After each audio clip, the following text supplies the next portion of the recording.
Well, maybe you shouldn't tell the judge that your case is crappy in a memo that you file and expect a different result. Isn't that sort of a definition of insanity? Well, it's the Trump administration.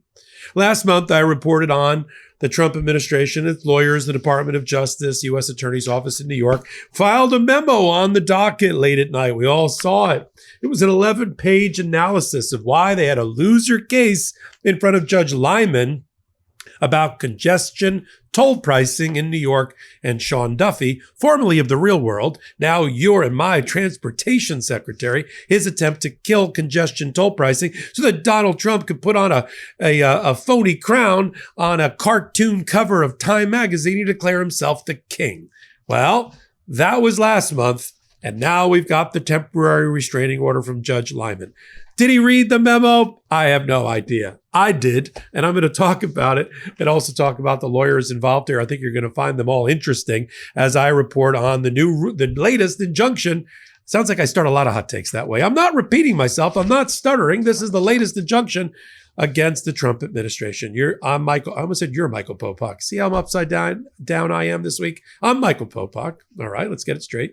You're the audience for Legal AF. I do appreciate you. Take a moment while I got you early. I'm going to hold on to your lapels. I'm not going to let you go. Hit the free subscribe button. Help us continue to grow this pro-democracy channel. Why so punchy today? You know, a lot of news. And a lot of news like this one. Now, on April 11th, I reported, I did a whole hot take on it. We're not going to bore you with it, but trust me, I did it. And we had a memo that I don't normally get to see. I don't normally get to see the other side's internal memo crapping on their own case. That's unusual. So I won't name them, but 3 young assistant U.S. attorneys who all got fired by the Trump administration in the U.S. Attorney's Office in Manhattan were supposed to upload one document to the electronic docket. That's how we file things in court. And they attached instead another. You know when you're doing an email attachment and you accidentally send like a picture from your kid's birthday party instead of that threatening demand letter that you wanted to send? Like that. It happens. Your eye slips. It's tired. It's 9:30 at night. You don't like working for the Trump administration. I get it. In fact, the Trump administration went cuckoo crazy, cuckoo for Cocoa Puffs. They started attacking the lawyers for the Department of Justice. We had an out-and-out brawl in the streets of New York. Secretary of Transportation's lawyers, the Department of Justice, and others attacking their own lawyers at the Department of Justice, saying they're in on it. They did it on purpose. Does anybody really think that these 3 young lawyers did it on purpose? They were just tired. They were just beleaguered. Just no morale. Just the beatings are continuing and the morale is not improving at the U.S. Attorney's Office. That's how that happened. And it got out in the public and I read it and everybody read it. Judge Liman probably read it. In fact, they had to make it worse if that's possible. They had to file a letter to Judge Liman. Dear Judge Liman, we filed an internal memo that said our case sucks. Please don't read it. Please retract it. The judge is like, well, it's already out there to the public. Everybody's reported on it, including the Midas Touch Network and Legal AF. Here's what they said. I'll just give you the beginning of it that we all got to read, including Judge Liman. As discussed below, there is a considerable litigation risk in defending the Secretary's February 19th, 2025 decision against plaintiffs' claims under the Administrative Procedures Act. Like, good luck, we have a loser case. That's what I'll translate it for you. That's what that means. That the decision, it was contrary to law, pretextual, procedurally arbitrary and capricious, and violated due process. Now, they gave him another way, not the way that they wanted. They wanted to do it through the Office of Management and Budget, through a very complicated, convoluted process, but they couldn't defend the case brought by Sean Duffy in his letter where he tried to kill congestion pricing. What is congestion pricing, Popok? Having lived in New York, I will tell you. If you've ever come to New York as a guest, a visitor, I'm flying there actually tomorrow, or a worker, you work in it, you know the Midtown, however you define that. From about 60th Street, if you're making the box around Central Park, down to about 20th Street and everything in between, you know, and if you sort of above the Holland Tunnel and just above the Lincoln Tunnel going east and west, that box, that's a very congested box.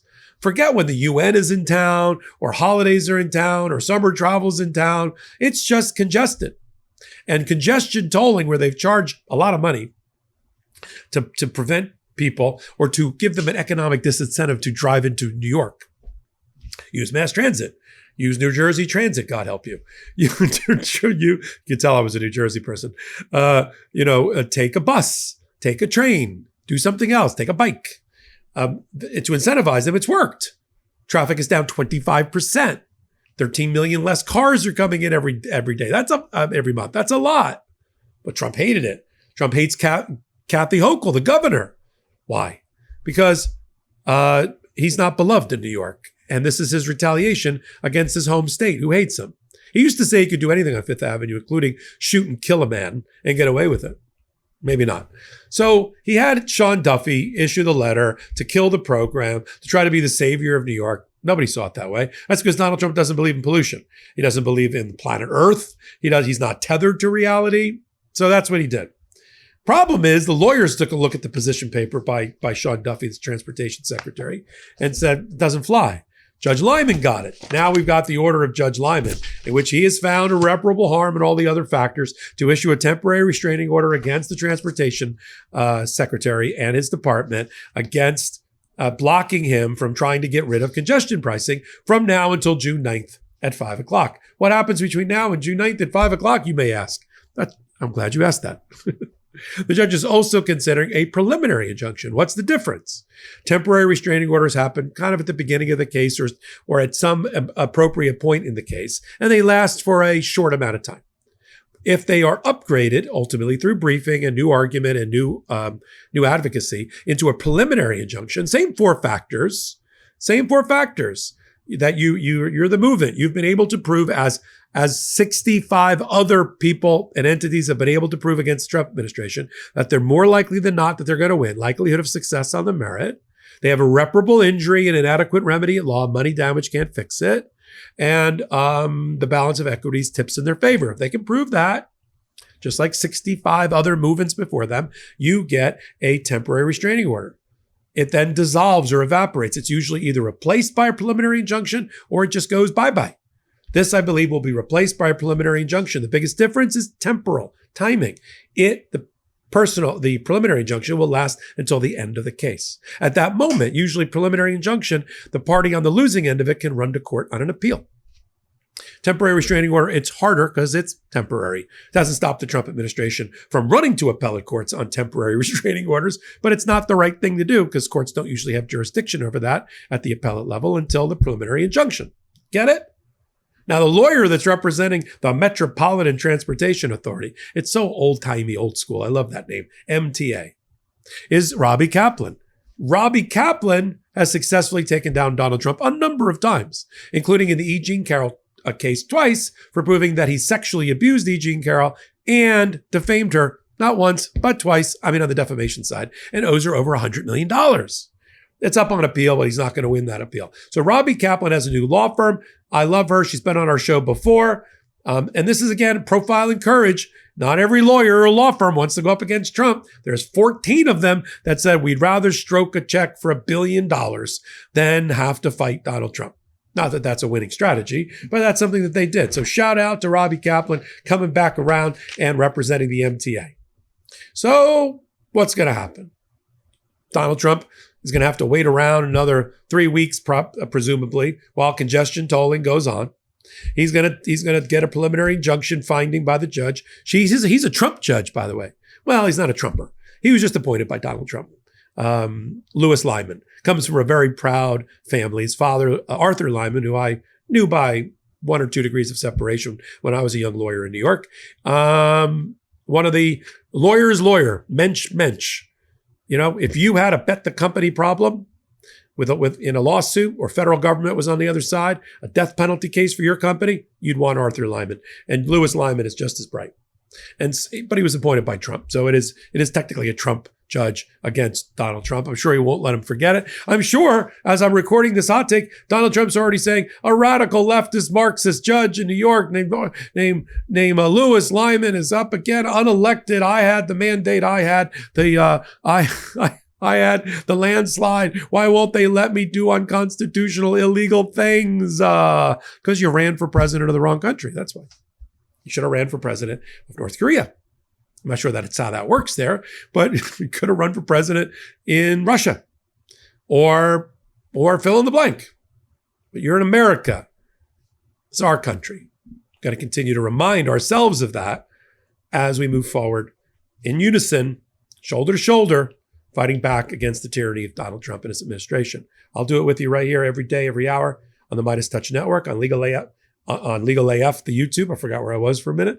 In collaboration with the Midas Touch Network. Take a moment, hit the subscribe button. Take your receipt for defending democracy and our Constitution. Come over to Legal AF, the Substack, and Legal AF, the podcast as well. So until my next report, I'm Michael Popok. I'm Michael Popok, and I got some big news for our audience.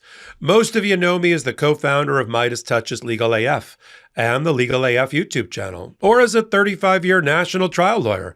Now, building on what we started together on Legal AF, I've launched a new law firm, the Popok Firm, dedicated to obtaining justice through compassionate and zealous legal representation. At the Popok Firm, we are focused on obtaining justice for those who have been injured or damaged by a life-altering event by securing the highest dollar recoveries. I've been tirelessly fighting for justice for the last 35 years, so my own law firm organically building on my Legal AF work just feels right. And I've handpicked a team of top-tier trial fighters and settlement experts throughout all 50 states known as big auto injury attorneys who have the know-how to beat heartless insurance companies, corporations, government entities, and their attorneys.